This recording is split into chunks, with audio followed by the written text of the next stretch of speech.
Si vous pensez que tout ce que Jésus a enseigné se trouve dans la Bible, vous vous trompez. Il existait une recette, un remède à base de 3 herbes spécifiques. Ce remède guérissait non seulement le corps, mais apaisait aussi l'esprit.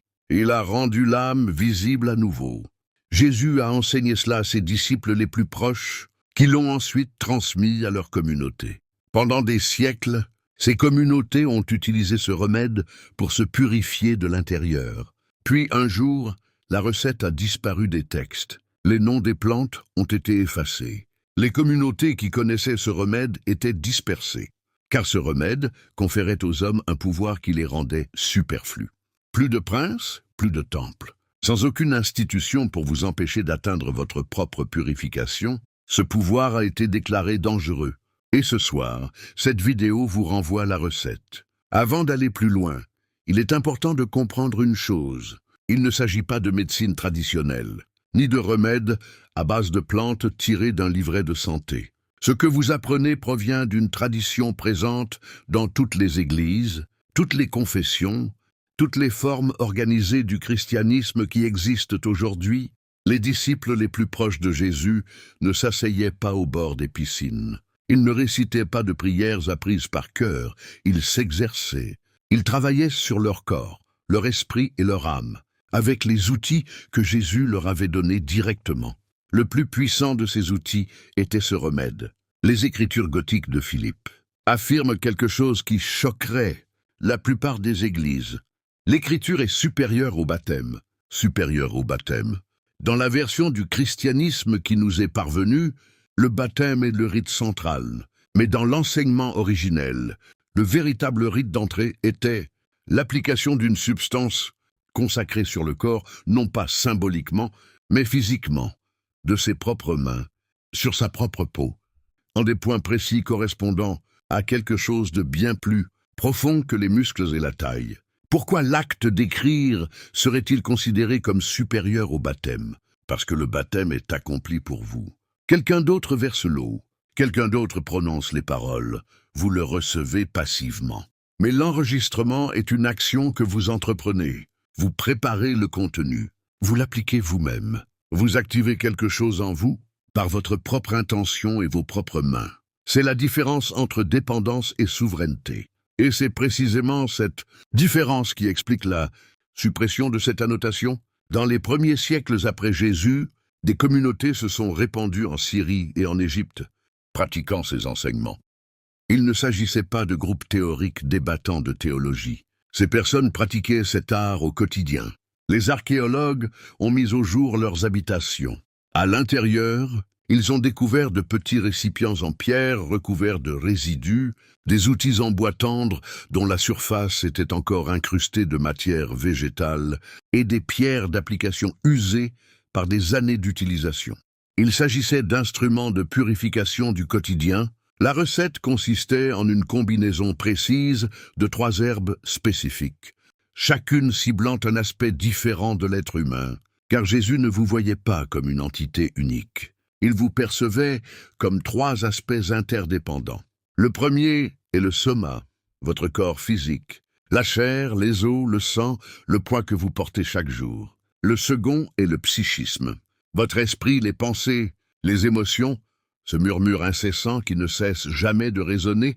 Le troisième aspect est le pneuma, votre esprit, l'esprit divin qui réside si profondément en vous que la plupart des gens oublient jusqu'à son existence. Ces 3 aspects ne sont pas une métaphore. Dans la tradition gnostique, elles sont aussi réelles que votre cœur. Et voici ce qui change tout. Chacune de ces facettes peut être contaminée. Chacun peut accumuler une sorte de résidu qui ne lui appartient pas. Et lorsque ce résidu se forme, on le ressent au quotidien, même sans pouvoir le nommer. Cette sensation de lourdeur dans le corps au réveil, ce n'est pas simplement de la fatigue, c'est une contamination du soma. Quelque chose est lié à votre corps et vous tire vers le bas. Cette petite voix dans votre tête qui ne s'arrête jamais de parler. Celle qui critique, doute, s'inquiète, ressasse les conversations, imagine le pire. Ce n'est pas qu'une simple anxiété, c'est une contamination psychique. Quelque chose alimente un brouhaha mental pour vous distraire et vous empêcher d'entendre. et cette sensation de vide autour de votre cou. Ce sentiment de vide que rien dans le monde matériel ne semble pouvoir combler. Ni argent, ni relation, ni réussite. Ce n'est pas de la dépression. Il s'agit d'une contamination du soma. Quelque chose obscurcit votre espace divin, brouille votre signal, vous faisant oublier votre véritable nature. 3 symptômes, 3 couches, 3 contaminations. Et Jésus a laissé un remède en 3 parties qui traitent chacune d'elles individuellement. Les communautés qui pratiquaient cela comprenaient quelque chose que la religion moderne a complètement perdu. La purification n'est pas une croyance. Ce n'est pas une prière que l'on récite en espérant que tout se passe bien. La purification est un acte physique pratiqué sur un corps physique et qui produit des changements que l'on peut ressentir dans sa propre chair, dans son propre esprit, dans sa propre tête. La purification était la technologie qui rendait cela possible. Et la raison pour laquelle elle a été éradiquée est la même que celle pour laquelle tout outil de libération est éradiqué. Elle a donné du pouvoir à l'individu. Au XIVe siècle, un événement particulier s'est produit dans ces communautés. Ce ne fut pas un processus graduel. L'objectif a été atteint. Les dirigeants ont été exilés. Les lieux de réunion ont été fermés.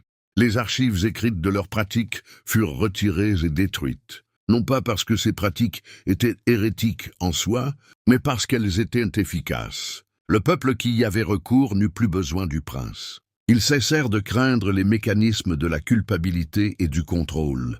Ils devinrent autonomes sur le plan spirituel. Cette autonomie constituait la véritable menace. Un détail rarement mentionné concerne ce qui s'est passé durant les dernières nuits avant la dissolution de ces communautés. Les chefs savaient que les ordres allaient être donnés. Ils ont donc consacré ces dernières heures à instruire le prince de la mémoire. Aucun document écrit, car les documents écrits pouvaient disparaître. Seule la transmission orale subsistait. De maître à élève, de bouche à oreille, le prince fut enterré dans la mémoire collective et porté par le peuple, dispersé dans l'ancien monde. Certains de ces artefacts connus ont survécu sous forme de fragments. Les fragments étaient plus nombreux que les textes retrouvés. Des traces sont apparues lors de l'analyse des vestiges archéologiques. Et lorsque vous assemblez ces fragments, la recette redevient visible. Ce soir, vous allez apprendre cette recette. Mais d'abord, vous devez comprendre ce que vous êtes en train de classer, car si vous ne comprenez pas la contamination, le remède n'est qu'une prescription. Et une prescription sans compréhension est un rituel impuissant. Le soma est la partie la plus dense de vous-même, la partie avec laquelle le monde matériel peut entrer en contact direct. Chaque environnement que vous avez traversé a laissé une trace sur votre corps. Pas seulement du bois et de la pollution, des fréquences, des résidus qui vibrent à un niveau imperceptible à l'œil nu, mais que le corps ressent intensément. C'est pourquoi certaines pièces vous donnent une impression de lourdeur dès que vous y entrez. C'est pourquoi certains lieux vous entraven tandis que d'autres vous ressourcent. Votre corps absorbe constamment l'énergie qui vous entoure. Avec le temps, cette accumulation devient un poids qui pèse sur vos muscles, vos genoux, votre tête. Vous vous réveillez avec l'impression de porter des pierres pendant votre sommeil. Ce n'est pas du théâtre, c'est de la construction. La psyché est votre champ mental et émotionnel. Plus subtile que le soma, elle est aussi à bien des égards plus vulnérable. Car la psyché n'absorbe pas seulement les fréquences de l'environnement, elle en génère également. Le problème, c'est que la plupart de ces pensées ne vous appartiennent pas. Le monologue intérieur incessant, le doute, l'autocritique, les spirales d'anxiété, tout cela ne provient pas de votre propre esprit. Ce sont des signes qui vous sont envoyés par votre psychiatrie, par une force extérieure. Les arcanes agissent précisément dans ce domaine. Ils n'ont pas besoin d'apparaître devant vous. Ils injectent simplement une fréquence dans votre état mental et vous la percevez comme votre propre pensée. Vous croyez que le doute vous appartient. Il ne l'est pas. Numa est le rivage le plus profond. C'est ici que réside votre lumière divine. Le fragment de la monade qui fut placé en vous avant votre entrée dans ce monde matériel. L'Uma n'est pas contaminée de la même manière que le soma et le psychisme. Elle est recouverte. Imaginez une lanterne entourée de kilomètres et de kilomètres de déchets. La flamme à l'intérieur brûle encore. Elle n'est jamais partie. mais la lumière ne parvient pas à la traverser. Cet oubli est la plus profonde des souillures, pas des déchets, pas du bruit, mais de l'amnésie. Vous avez oublié qui vous êtes, et cet oubli n'est pas un accident. Il est orchestré. Vous comprenez maintenant les 3 contaminations. Un poids sur le corps, un brouhaha mental, une amnésie spirituelle. Vous êtes maintenant prêt pour les 3 herbes. La première est l'hysope. Si vous avez déjà lu un texte biblique, vous avez déjà rencontré cette herbe. On le retrouve de temps à autre, toujours dans un contexte de purification. Il servait à marquer les portes pendant la Pâque juive. Il était utilisé dans les rituels de purification à travers le monde antique. Mais la plupart des gens le lisent comme un article de presse historique. Ils ne se demandent pas pourquoi cette plante en particulier a été choisie, parmi toutes les autres, pour la purification. L'hysope agit sur la couche somatique. Ses composants interagissent avec le corps physique au niveau cellulaire. Ils pénètrent la peau et commencent à décomposer les résidus énergétiques accumulés dans votre chair.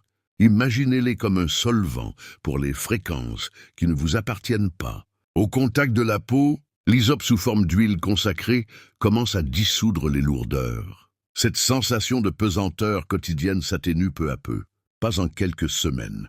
La première application procure une sensation transformatrice. Votre corps se sent plus léger. Votre respiration s'intensifie. La tension que vous portez sans vous en rendre compte commence à se relâcher. La deuxième plante est piquante. C'est celle que la plupart des gens ne parviennent pas à éliminer. Le spiconium apparaît dans les Écritures à un moment crucial. Une femme annonce à Jésus qu'elle possède une huile si précieuse que les disciples protestent.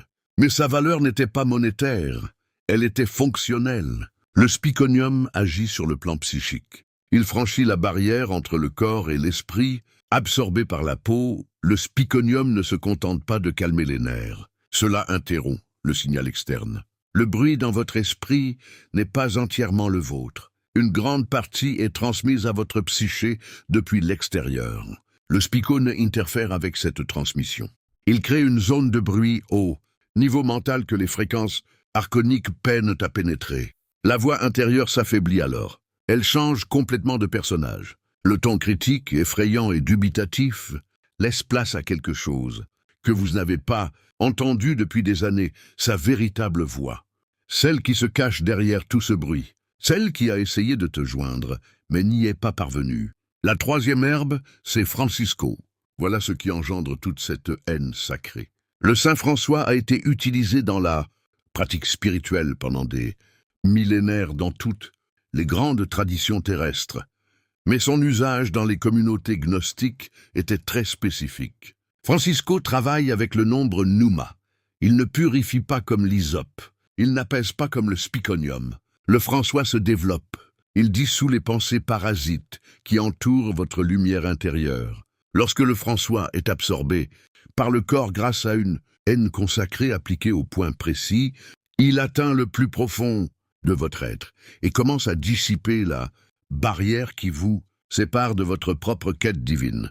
C'est pourquoi François était l'un des 3 présents qu'ils offrirent à la nation de Jésus. Ce n'était pas un présent particulièrement coûteux. C'était la reconnaissance de ce que ce Fils portait en lui et un moyen de préserver ce lien retrouvé. Maintenant, placez votre main au centre de votre poitrine. Sentez la tension sous votre paume. Cette tension n'est pas seulement due à la circulation sanguine. C'est son Nouma, son effort divin, qui envoie le signal le plus hideux à travers toutes les carcans qui pèsent sur lui. François atteint ce lieu. Il traverse chaque carcan jusqu'à toucher l'enveloppe de son effort et il commence à se dissoudre. 3 herbes, 3 boîtes, de l'hysope pour le corps, Espiconio pour l'esprit, Francisco pour l'âme. Ce n'est pas un hasard. Voilà pour l'architecture. Passons maintenant à la préparation des aliments. Les anciennes communautés utilisaient de l'huile d'olive fraîche, car sa structure moléculaire lui permet de se lier aux 3 herbes et de transmettre leurs propriétés à travers la barrière cutanée. Vous prenez des quantités égales d'hysope séché, de racines de nard et de résine de franciscain.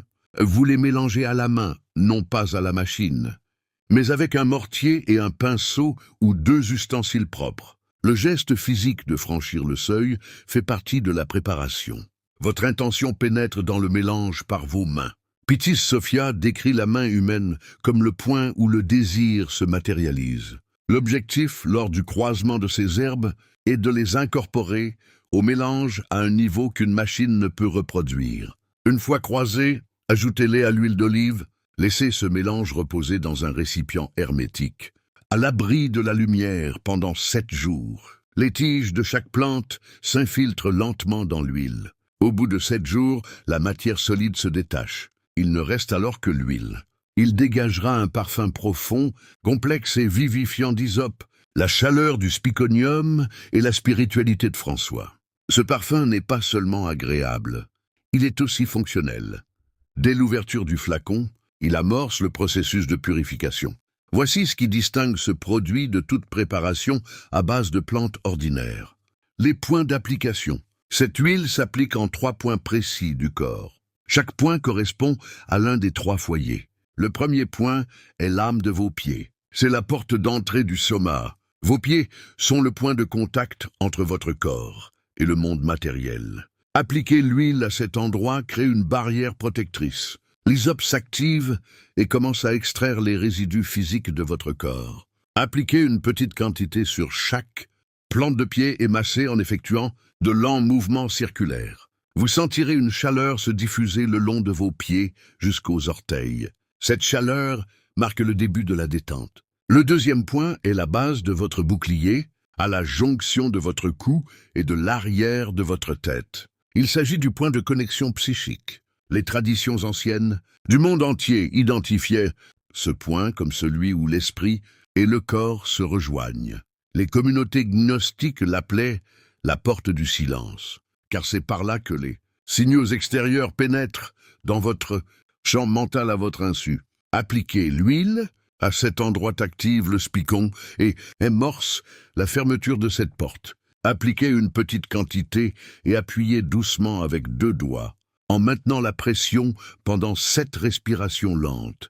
Durant ces respirations, vous ressentirez peut-être une légère pression se relâcher le long de votre colonne vertébrale. C'est la formation du buffet. Le 3e point se situe au milieu de votre cou, directement au-dessus de votre cœur. C'est le portail psychique. C'est là que réside votre miroir divin, caché sous les lignes de l'oubli.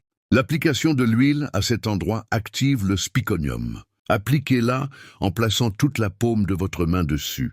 Fermez les yeux, respirez et attendez. Certaines personnes ressentent une chaleur soudaine dans la nuque, plutôt que dans la main. D'autres voient une émotion monter en elles sans raison apparente. D'autres encore perçoivent une vibration, presque comme un son non perçu par les oreilles, mais ressenti dans les jambes. Ce que vous ressentez, c'est votre miroir qui réagit. C'est le feu intérieur qui reconnaît que quelqu'un est enfin en train d'éliminer les déchets. Appliquez cette huile 1 fois par soir avant de vous coucher. Pendant le sommeil, votre esprit conscient se dissocie et les 3 états de conscience deviennent plus accessibles. Cette nuit d'application consécutive amorce un cycle de purification progressif. Chaque nuit, l'huile pénètre plus profondément. Chaque matin, vous vous réveillez plus alerte, plus lucide, plus connecté à quelque chose d'indéfinissable, mais que vous ressentez intensément. Durant les 3 premières nuits, la maison Soma réagit. Votre sommeil sera différent, plus profond, plus paisible. Vous pourriez vous réveiller sans ce cauchemar récurrent pour la première fois depuis des années. Dès la 4e nuit, le foyer psychique entame sa purification. Le tumulte mental s'apaise. Ce n'est pas seulement le volume, mais aussi le contenu. Les pensées angoissantes, l'autocritique, les ruminations incessantes commencent à s'emballer. Vous commencez à percevoir des moments de silence dans votre esprit. Des moments où aucune pensée n'est présente et où vous êtes simplement conscient. Ces moments sont sacrés. Ce sont les espaces où votre propre voix peut enfin se faire entendre. La 7e nuit, Numalaya répond. Vous ressentez une présence, non pas à l'extérieur, mais à l'intérieur de vous. Une quarantaine, une plénitude, une reconnaissance. La sensation de vide dans votre cou commence à se combler. Non pas d'émotion, mais de quelque chose de plus ancien. Quelque chose qui avait toujours été là, mais qui étaient restés si longtemps enfouis que vous en aviez oublié l'existence. Il y a une petite voix en vous, et peut-être qu'elle vous dit que c'est trop simple. 3 herbes et un peu d'huile. Si vous entendez cette voix, tant mieux, car cette résistance ne vient pas de vous. Ce doute est le système qui se protège. Les archontes ne gaspillent pas leur énergie pour ce qui ne représente pas une menace. Si cette menace était insignifiante, vous ne ressentiriez rien en entendant parler. Aucune résistance, aucun scepticisme, aucune envie d'y renoncer. Le fait que quelque chose en vous se rebelle est le signe le plus clair que ce que vous entendez est réel. Votre doute n'est pas qu'un simple doute, c'est une preuve. Vous avez ressenti ces 3 choses toute votre vie. Le cauchemar, le bruit, le vide, et vous avez essayé de les apaiser par tous les moyens possibles. L'exercice pour le corps, la thérapie pour l'esprit, la religion pour l'âme. Aucune de ces méthodes n'a pleinement fonctionné. Non pas qu'elles soient inutiles, mais parce qu'elles n'ont jamais été conçues pour parvenir à une véritable transformation. Ils traitent la surface. Le doute, lui, s'étend jusqu'à la racine.